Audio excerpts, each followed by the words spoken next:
So you may have noticed a few new little features on the Buzz homepage. So if we go into a course tile, over on the bottom right hand side here we have the three little dots that say More.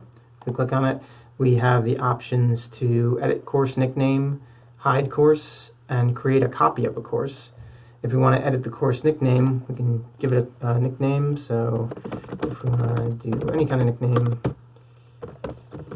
and we just give it a nickname, hit save, and the nickname is going to show up on the bottom here. If you want to get rid of the nickname, you just click it again, edit course nickname, and just blank it out. Hit save again, and it's going to go away.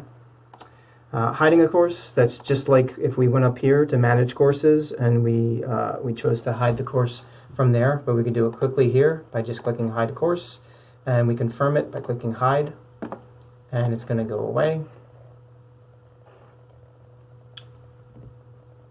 Okay, and to make it come back, we just do what we would normally do. We just come up to manage courses, click view delete courses, and we're going to uncheck the course that we want to bring back, and no need to hit save or anything. We just hit the X and it's going to come back.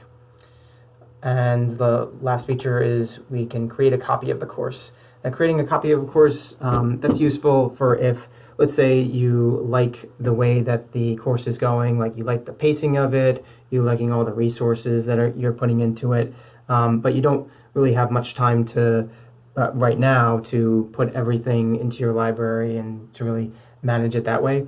You can create a copy of the course so that you retain all that stuff right now, even after you've closed out the main course, and later on you can add this stuff that you put in there into your library and go from there. One final feature that we have on the home page is up here on the upper right hand side. We have these two buttons. We can keep our grid view where we have our tiles, but we can also change our view to a list view. So it's just a little different. It's for some people it might be easier to navigate, just to have it in just a big list like this, and the tiles just be smaller.